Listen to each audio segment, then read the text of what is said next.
welcome to Fika for Life. Hey. Hi. Hello, and today we have a special guest, and it's only me today, Linh Nguyen from Fika for Life. Ed is not joining us because we have a special topic, and that's womanhood. So I guess he doesn't have to bring anything to the table, doesn't he? Woman? No, I guess not. No, I guess not. So my name is Linh Nguyen, and my one guest on this side is Anna Karin Eliza. yes, and you are from Sweden. Sweden. And we have, opposite from me, Clementina Amankwa Kagbo. wow, and where do you come from? I'm from Britain and Ghana. Okay, Britain and Ghana. So you guys can picture yourself, we're fikaing on thin gingerbread, and we are three women of different colors. Not very, very different in ages. Like, none of us is over 50. Anna Karin, you seem pretty young, I think. Do I? Yeah, 25. Yeah. So today's topic, we are talking about womanhood, and I thought we could start talking about what does womanhood mean to us in this modern society, because I guess historically, womanhood has changed a lot. Mm-hmm. Especially in a lot in the last 100 years, so many things changed. Women had got to vote, women got to go to school, women got to do all kinds of occupations, women, got a right to speak up, to be religious leaders. A lot of things had changed. So when you guys hear the word womanhood, what do you think about? Wow. That's a good question. I just think about strength, I think, because as you mentioned, in the past, like we're allowed to vote now, and like we have stood up for ourselves. So when I hear the word womanhood, I'm like strength. Maybe not feminism, but just like strength, that we are strong enough to stand up for what we believe in. Yeah. I guess I think of, as you said, there has been a lot of changes with time, with womanhood. And I just think about a lot of options. So a lot of options come into play, but then a lot of juggling. Because when you have a lot more, when kind of you had these roles that were a lot more traditional, these were your options. But when you have kind of a lot more options with time, when things come, you can vote now, you can go to school, you can so do. We're still doing a lot of the traditional stuff, and then there's a lot of modern stuff, and then it becomes a lot of juggling as well. So you need the strength to juggle, but but you also have to know what the challenges are in having all of these, different things to deal with. Yeah. So if we think about, let's say, our parents' generation, so let's say 20 to 30 years ago, every one of us has a mother, and we probably have talked to them, and when they've told us about their growing up and being a woman, how do you think that, if you describe it to us, what did they say? And also, how did that affect them? I would not so much talk about my mother, because to be honest, she's not that different from me. Even though her time was, there was a lot more constraints. She was still kind of her own person in a particular way, which is very similar to me. If we think about my grandmother, though, it's quite different. She kind of knew what her role was as a woman. And it's a different kind of way of defining yourself, which is just fine. I think what you're describing, what? Yeah, just that kind of traditional housewife, family, children. And I guess a lot of a lot of her social activities was revolved around the church, and that's very normal for women of her age and in her from her background in Ghana as well. So it was kind of a lot of church life, family life, and so on. But then she was also very vulnerable in many ways. To my grandfather, you know, and his whims and what he wanted. She was very dependent on him in particular ways, which again, it's not necessarily a problem, but when the person you're dependent on is, you know, not always reliable, it can be a problem. So she had, I guess, a lot less. She kind of defined her way, her life in a much more narrower way, which again is not necessarily bad, but it has its, you know, its pluses and minuses, and then and for us, we have a lot more independence and so on and so on, but then there's also a lot of things that we have to deal with, which, you know, she didn't necessarily have to. Like, this is what I do, this is. And I have to be good at this. This is what he does, and he's good at that. And, you know, this is how they kind of were able to kind of bring up a family. But it feels much more complicated for me. So how do you feel does your grandma think about you and your life? I mean, she must know what options you're having, what path you have taken. Well, she's dead now for like 10 years, but I think she felt like it was a way of progress. I mean, but then she also kind of feels like I needed to. I mean, when she was alive, I wasn't married or I didn't have children, but still, she was like, Tina, you should be, you know. Well, she knew my boyfriend at the time, who, you know, was a long-term boyfriend. She's like, you should be serving him more food, you know, you should be you know, she was just kind of like, I'm, you know, not doing enough on that side. I'm not doing enough on that kind of side of things. And I had a boyfriend who didn't really care, you know, about that. But it still annoyed her that I wasn't, you know, kind of fulfilling the pictures she had in mind. Like, but it was fine as well that I was, you know, studying and, you know, working and so on. So she supported your working on your independence, but she also wished for you to keep the traditional service in mind. Exactly. What about you, Anna Karin? Now you got a lot of time. So I think my mother, as you said, like she kind of have the same view, or I have the same view as she does, but she grew up without a mother. So her mother died, my grandmother and her mother died when she was 6 years old. So for me, I think, or for my mom, she really got in an early stage of her life, like she needed to act on independence and like her opinions. She needed to become stronger in that sense because she didn't have a mother who could like help guide her. So, and her dad had a lot of rules for her in this sense, but she thought these rules were not condescending, but really like constraining somehow, they limit you. So I think what mom, kind of rules? So it was instance? Like not going to the cinema, not wearing different kinds of clothes, or not wearing makeup or jewelry, or like being out late, like really strict rules. And she did not maybe overprotected. Really overprotective. And I can understand that, because of course he wanted to protect her, because he was afraid of, like, he lost his wife, and then he's afraid of losing his daughter also. But it was a lot of struggles when she was growing up, that she became independent quite early, trying to survive in a sense her childhood. And I think also her grandmother, so my great grandmother, was alive, and my great grandmother, even though she was old and like would have these traditional ways, she was a painter, so she also was still independent. An artist. So she was spirit. So she was also independent in giving my mom her like freedom, you mean? In a sense that she put her opinions onto my mom that she needs to be independent and like free-willed. Or like values. Yeah.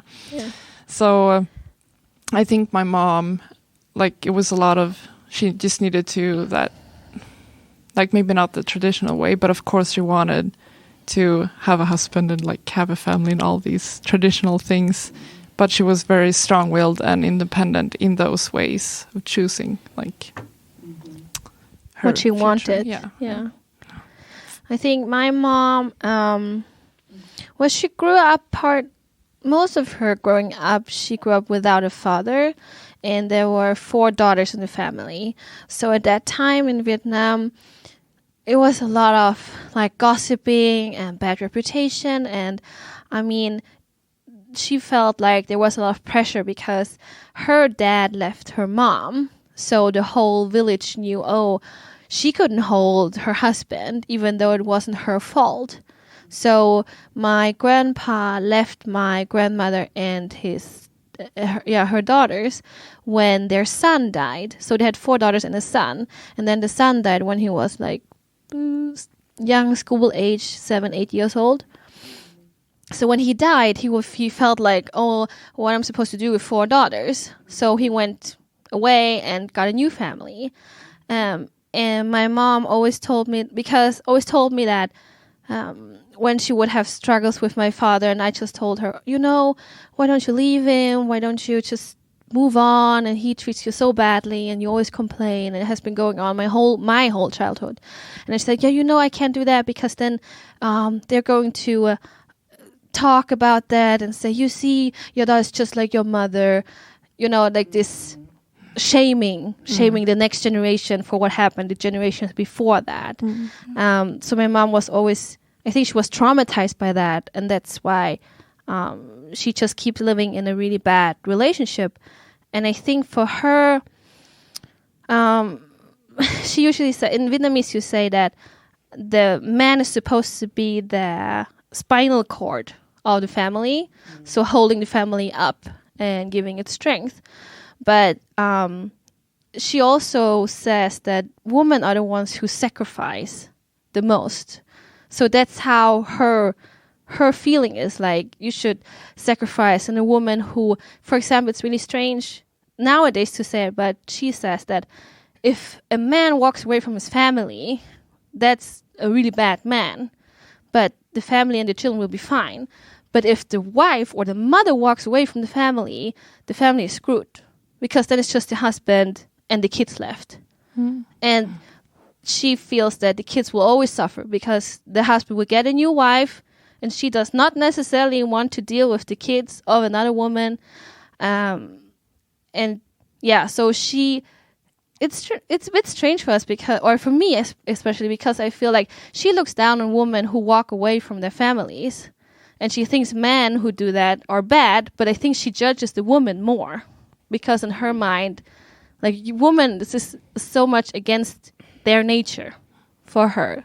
So she doesn't understand, how can you do this to your own children? I think society generally would judge still. I mean, even in Sweden or wherever, would judge a mother more than a father walking away. It's quite common for men to move out or separate, and the woman's taking care of, who's the main carer of the children anyway. I mean, there's one thing walking away from a man and then walking away from your children. It's 2 different things. So I don't know if she saw it as, I think she was traumatized also because she grew up without a father. So she never wanted us to grow up without a father. So it's like, it's better to have a bad father than to have no father. And I'm like, I don't know. Well, without a father, there's without a father in the same home, or without a father at all, or with a father but not in the same home.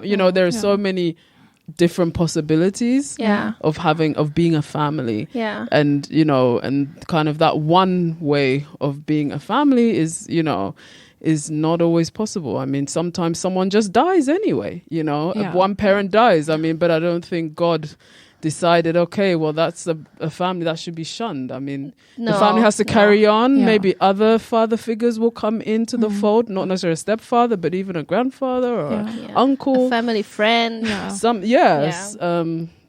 So that's the thing about women realizing options. Of course, many options are not available to women. I mean, all over the world, of course, but it's not, if it doesn't fit the perfect picture, and sometimes without any faults of your own, if your even husband dies, or if he's unfortunately a drug dealer, or whatever. I knew of a Christian family whose her husband became a drug addict, and really it was bad for the children. It's you impossible. can't know that before. It's absolutely it was much later into their marriage. Yeah. It wasn't Yeah. even early, or you can see the person will be like this or that. Yeah. And she didn't divorce him, but she separated just for the children. It's not That was possible smart. to That's keep Yeah. That's that wise. kind of I mean, the children are there. There's cocaine on. Yeah, Yeah, no, yeah, that's It's not dangerous. possible. No. So, but there should be other options. Yeah. This is how extended families worked Yeah. before in Europe, but still how extended families work in Africa. Like, Yeah. it's not if that particular father or mother isn't there, there will be other people. There should Who be. will Yeah. step up? Yeah. Yes, because in our society now, we don't live that way. We have nuclear families. That's the core. We Yeah. should live But that way though. there has to be other options when things happen, or not even just when things happen. There just often are other options. Yeah. Uncles, grandparents, and so on and Close so on. friends and Yeah. I think, what do you guys think that, so how does womanhood decide nowadays? So who decides what a woman is? Oh, Is the it women? woman? Is it man? Is it society? I guess it's society and the media, in a sense, like how they are portraying women also. And like, because there's a lot going on around women in this society here in Sweden, that you need to be strong-willed and like a lot Independent. of independent, a lot of feminism, like women can do it by themselves and everything. And I think the media tries to portray that, and that also becomes a thing that women needs to, like, they need to see themselves as, I have to be strong and independent to be a strong woman or a woman in this society. But I also think it puts a lot of pressure on women, because what if there are women who maybe don't want to be independent or have these traditional ways of being a housewife, and then it just, it puts a lot of pressure on them, I would say. Yeah, for a long time, of course, society defines and always tries to define womanhood, and particular women also try to push back against that, which is important, for lots of different women, and I feel like I very much am interested in the types of kind of women's movements that just basically says, women, you have, again, options. So yes, you have responsibilities, you have, and so on. But whatever kind of woman you want to be, you should be able to be free to be that kind of woman, and not just fit this or fit that, not just be traditional or just be completely, independent, or be strong in your traditional role, or be able to be vulnerable in your, stronger roles, or be, you know what I mean? So, because we're never going to be the same, No. we shouldn't be the same. And we should have just that options to be whatever it is that we want to be, whatever we feel comfortable. Because it's hard to be also this woman that can do everything, because we know that it actually leads to a lot of women getting all types of, stresses, mental illnesses, because you can't do everything. But it's also hard to be stuck in a specific role that's not right for you. Not be able to break free and do what. So if you want to be a creative artist, be a creative artist. If you want to be a housewife, or if you want to mix the two, mix it. And that's usually what I'm. These are the kinds of forms of women movement that I'm always interested in. Yeah. Because what I see about like the options, of course I agree we do have a lot of options, but what I see with women who wants to be these like kind of traditional housewives or something, they are kind of shunned by the other women. Exactly. Yeah. They feel like you have to take those options. Why you're dumb if you don't. Yeah. But to do the other things can also be extremely just wildly, difficult. Yeah. And because like in many ways, it's going to take lots and lots and lots more time for if you want to wait for men and women to do exactly the same thing. It's not happening. No. And in the meantime, women have been taking on more roles. So not only they're still kind of doing a lot of the home, the chores, house care, yeah. and whatever. Yeah. Then you add more to the of plate. the work, Yeah. and if someone says no, I don't, I just want to drop that side and just do this side. You just be really good at what you do over there. Yeah. I'm really good at what I do. And we can kind of try and balance it together in that way if that's the preferred way of doing it. But that's, I think, isn't that what the core of like equality? The equality idea in Sweden is that men and women should be equal in house chores and jobs, in raising children and financial security. But when they say equal, they mean the same, and and it's fine to do the same. But I think it's also fine to do different if you want. The thing is though that I think this vision or this ideal that it should be 50-50 on all grounds is not really natural. It's not really biological. Because if we look at, people always say, oh, we are animals, we are steered by our nature. And if you look at nature, if you look at animals, there's always either the male or the female in like nature that cares more for the young. There are also animals where the male cares much more for the young than the female.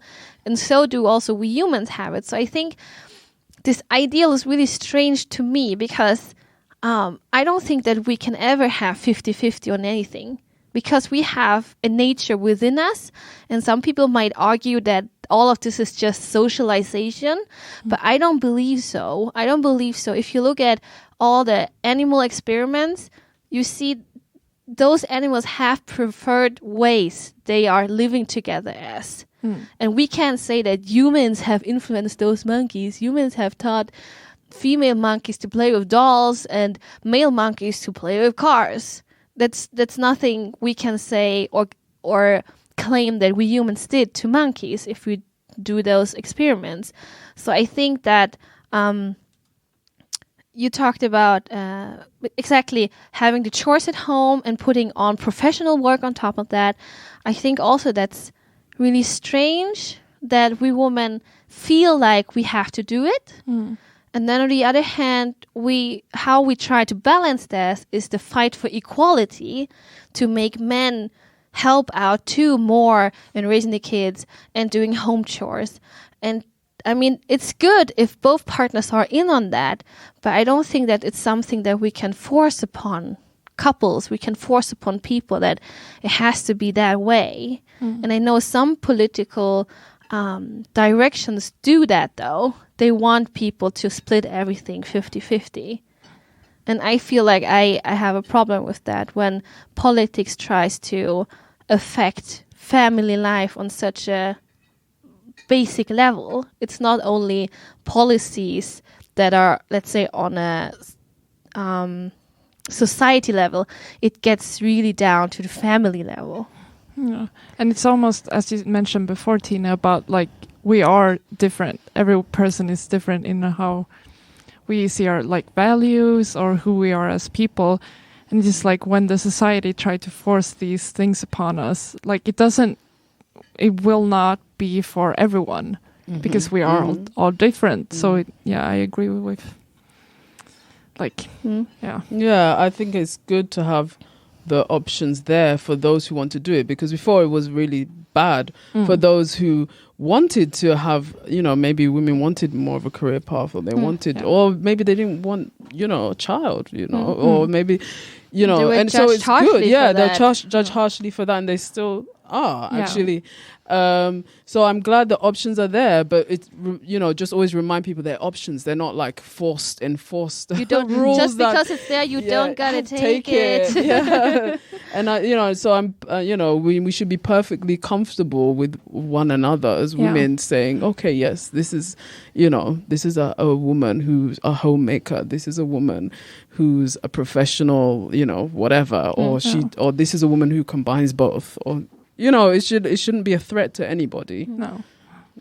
Well, I feel that we have a lot to say about this. So what about you guys come back next week and we do another episode on the continuation of womanhood in modern times? Yeah. Wonderful. Good. Yes. Great. Thank you guys for coming, and hear you next week. Thank you for listening. Bye. Bye-bye.